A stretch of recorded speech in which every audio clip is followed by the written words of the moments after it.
है वो गांव में आए, गांव वालों ने उनका स्वागत किया और कहा महाराज अरे तुम तो हमारे यहाँ रुक जाओ, तुम्हारा तो घर भी गिर गया, तुम्हारे घर में कोई है ही नहीं। बोले मेरा भाई था। बोले महाराज अब कोई नहीं है, और आपके घर में तो बरसों से जो है कभी सफाई नहीं हुई, वो गिर गया है, क्षतिग्रस्त हो गया है, वहां तुम नहीं रुक सकते। गोकर्ण जी ने कहा ऐसा नहीं होता, तब मेरा घर है, मैं अपने घर में थोड़ी सी जगह बना करके और रात्रि विश्राम में अपने घर में करूंगा। अब प्रिय भक्तों, जैसे ही गोकर्ण जी महाराज जो है रात्रि में रुके तो उन्हें कुछ घर में अजीब सा दिखाई दिया। क्यों? कि धुंधकारी की अकाल मृत्यु हुई है, और जब व्यक्ति की अकाल मृत्यु होती है तो उसका मोक्ष नहीं होता है, वो प्रीत बन गया।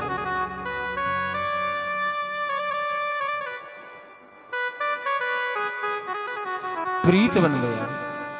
और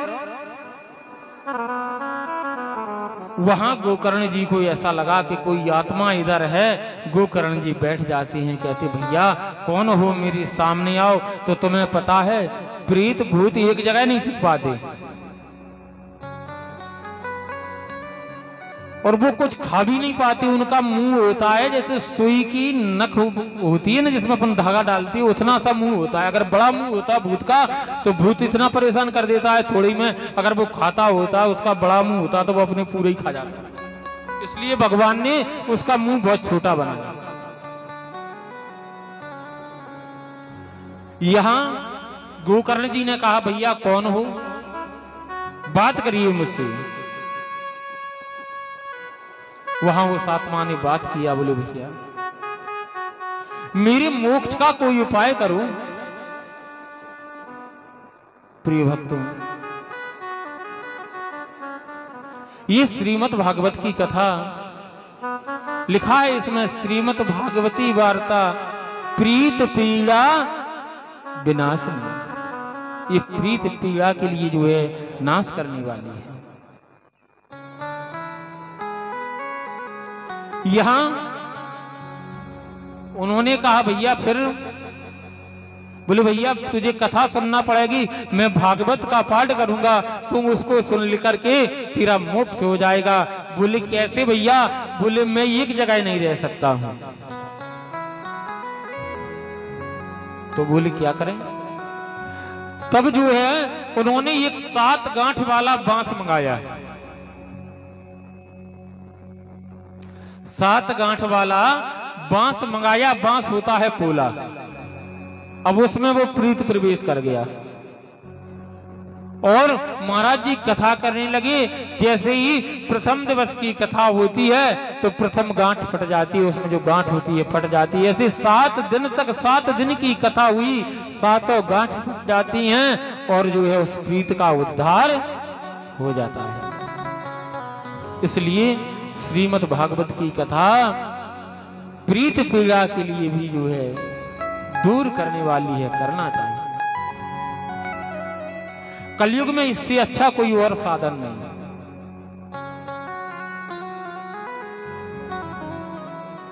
क्योंकि कलयुग तो ऐसा युग है कि इसमें तो मारा मार पड़ा हुआ है भैया, तो भूत प्रीत तो ज्यादा हो ही जाएंगे। इसलिए इस संसार में कलयुग में भागवत भी बहुत हो रही है। भागवत भी तो कुछ ना कुछ जो है उससे प्रभाव पड़ रहा है, और आगे चल के तो आगे वर्णन आएगा भागवत में कि सब श्री राधे हो जाएगा, कहीं कुछ नहीं बचेगा। तब भगवान जो है इस तरह धाम पर फिराएंगे। आज जो है इस प्रकार से प्रिय भक्तों धुंधकारी का उद्धार हुआ। कितना बड़ा पापी था, लेकिन ये श्रीमद् भागवत की कथा मोक्षदायिनी कथा है। इसलिए तो कहा जाता है ये मोक्ष के लिए है। आगे बात आएगी माने राजा परीक्षित ने भी जो है सुखदेव जी से ये कथा का श्रवण मोक्ष के लिए।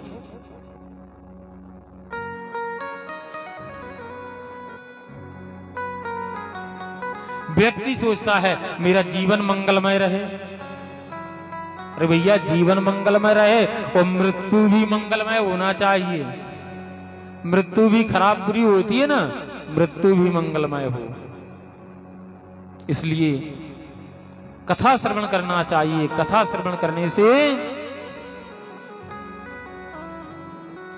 सारा जीवन तो सुखमय होता है, लेकिन मृत्यु भी मंगलमय होती है।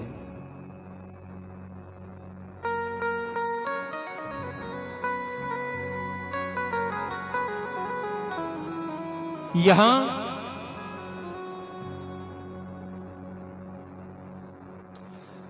सुखदेव माने भगवान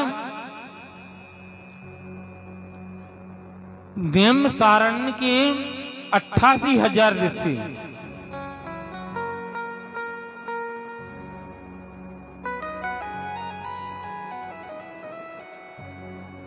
इस कथा के लिए जो है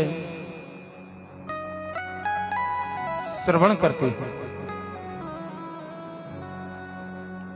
इसलिए तो कहा गया है कि कथा में अधिक से अधिक संख्या में आना चाहिए। एक बात बताएं, गांव तुम्हारा बहुत अच्छा है, चल रहा है, और छोटा सा गांव है तो जनसंख्या भी कम है, कोई बात नहीं, फिर भी हम ये कह रहे हैं कि घर में भाई जितना भी समय मिले कथा पंडाल में जरूर आना चाहिए। माने ये मान लेना कि हमारे लिए आज जो तुम लोग इतने दिखाई दे रहे हो बड़ी प्रसन्नता है, तब भी हमें ये लगता है कि पब्लिक जितनी होगी, श्रोता जितने होंगे, उतना कथा में रस आता है, वक्ता का कहने का भी मन लगता है। अब भैया घर में बैठे हो कुछ लोग, अरे काम तो लगा ही रहेगा, जिंदगी जब तलक ना होगी, फुर्सत ना होगी काम ते, एक समय ऐसा निकालो, प्रेम कर लो राम से। ये 7 दिन का अवसर है, जिंदगी भर काम तो करना ही है। भैंस को सानी बनाना, रोटी करना, खेत पे जाना, जब तक जीवन है जब तक लगा रहेगा। और जितना समय भगवान ने जोड़ा है, हीरामन बाबा की कृपा हुई है, तो भैया ये 7 दिन का समय है, इसे व्यर्थ नहीं गवाना है, अधिक से अधिक संख्या में आना है। इधर आगे वर्णन आता है कि श्रीमद् भागवत की कथा, तुमने अमर कथा सुनी होगी, अमर कथा जानती हो? अमर कथा ऐसी है कि जिसे श्रवण करने से व्यक्ति अमर हो जाता है। व्यक्ति अमर हो जाता है। और वो अमर कथा कौन है? वो अमर कथा श्रीमद् भागवत की ही कथा है। ये कृष्ण की कथा ही अमर कथा है। इसे जो श्रवण कर ले भैया, अपने लिए तो टाइम फिक्स कर दिया जाता है। इस कथा का कोई टाइम थोड़ा है। हमने तो कह दिया भैया 12 बजे से कथा प्रारंभ करेंगे। कोई कहता भैया अब तो 3 बजे से 6 बजे तक कथा करेंगे। भैया ये अमर कथा है। इसे जो है आसन लगा करके सारे घर की उलझने, टेंशने सब जो है घर पर छोड़ करके और बढ़िया जो है समाधि लगा करके कथा को श्रवण करना चाहिए। अब कथा हो रही है और घर मन में, यहां से घर दिखाई दे रहा है, घर पर क्या हो रहा होगा, तो फिर कथा सुनने में मन नहीं लगता। कथा सुनने का मतलब ये है, कथा में आए बिल्कुल अज्ञान होकर के आए, खाली होकर के आए। कईयों को तुमने देखा होगा कथा में आएंगे विद्वान बन के आएंगे, वो जो है जब तक कथा में पंडाल में बैठे रहेंगे, वक्ता की, संगीत की, टेंट की, गांव की, इसी चीज की नाप तोल करते रहेंगे। टेंट अच्छा नहीं लगा, माइक अच्छा नहीं है, संगीत वाले अच्छे नहीं है, कथा कहने वाले अच्छे नहीं है, गांव वाले भी ऐसे ही है भैया, खर्च कम कर रहे हैं इसी चीज में, और अपना पूरा जो है समय बर्बाद करके और चला गया। क्या मिला? कथा में वर्णन है, कथा को खाली होकर के मैं कोई जानकार नहीं। अरे 4 घंटे कथा हो रही है, 4 घंटे में एक शब्द तो तुम्हारे मतलब का होगा, उसी को ग्रहण कर लेना, उसी से कल्याण हो जाएगा। आज जो है इस श्रीमद् भागवत की कथा ही प्रियभक्त अमर कथा है। इस कथा के लिए भगवान शंकर ने माता पार्वती जी को श्रवण कराया। वो क्यों, ऐसा क्या कारण बना? तो वर्णन आता है कि एक बार जो है नारद जी कैलाश पर पहुंचे। अब नारद जी जब कैलाश पर पहुंचे तो भगवान तो समाधि लगाए हुए बैठे। भगवान भोलेनाथ की समाधि लग जाए तो 12 साल को लगती। अब समाधि लगी थी, नारद जी गए, वहां माता सेवा में बैठी हुई थी। महाराज की कब समाधि जागे, कब जल दूं, क्या मांगते हैं भाई? ये पत्नी का कर्तव्य है कि पति की सेवा करे। तब जो है वहां नारद जी आए, और नारद जी आकर के माता से बोले, मां, अरे बोले आइए देव ऋषि नारद, आपका स्वागत है। बोले माता मैं आया तो हूं, लेकिन मैं एक बात पूछने तुमसे आया हूं। बोले क्या बात? बोले तुमने कभी भगवान से जी पूछा कि जी तुम्हारे गले में माला डली है, मुंडों की माला, ये मुंड किसके हैं?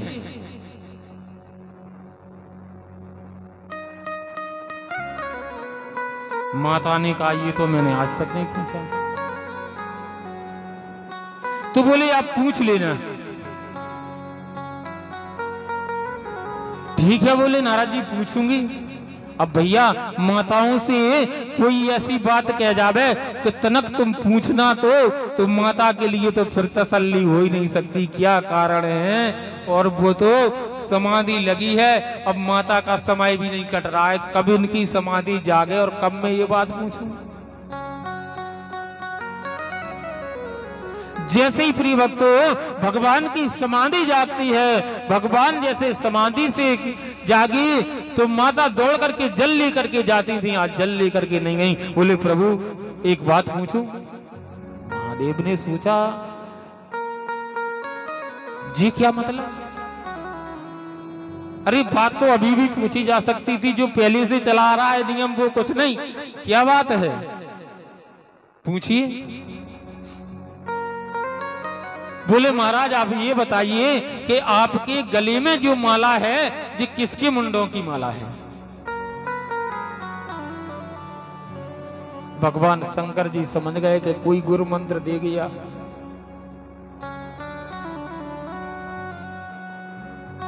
बोले देवी जी तुम्हारे ही मुंडों की माला है। बोले मेरे मुंडों की?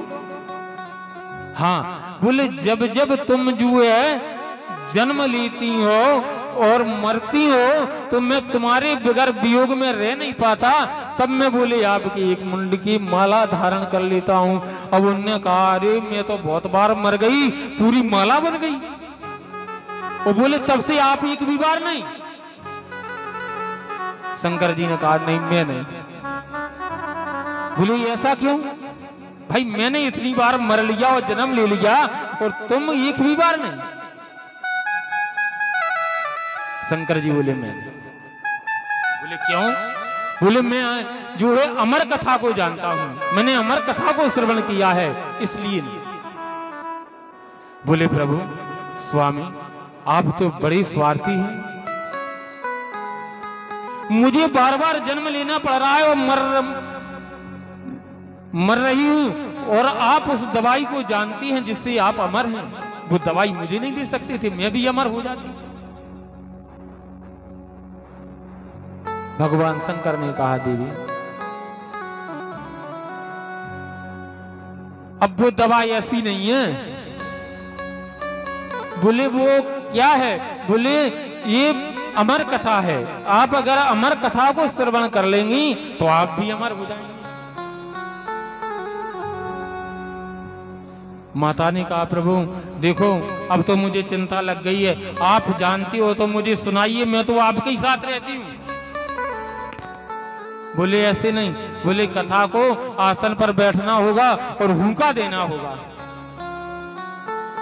पहले हुंके वाली कथा होती थी, पुराने आदमी जो होंगे उन्हें पता है, पहले संगीत अंगीत इतनी व्यवस्था नहीं होती थी। पहले पंडित जी आए, उनने प्राण खोला और जो है श्रोता आ गए, कथा प्रारंभ कर दी और श्रोता उसके मजले में हुंका देते थे। महाराज कुछ भी कहें वो कहते थे सत्य वचन महाराज, महाराज कुछ भी कह रहे हैं वो कह रहे हैं सत्य वचन महाराज।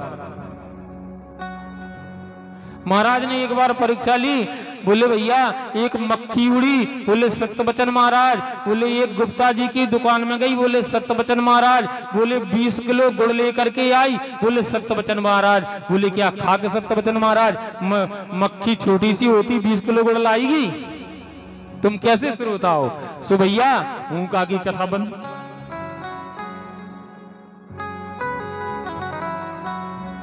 अब जो है भगवान शंकर कह रहे हैं देवी कथा तो मैं सुनाऊंगा लेकिन आपको हुंका देना होगा। बोले महाराज मैं हुंका दूंगा, बिल्कुल हुंका दूंगा।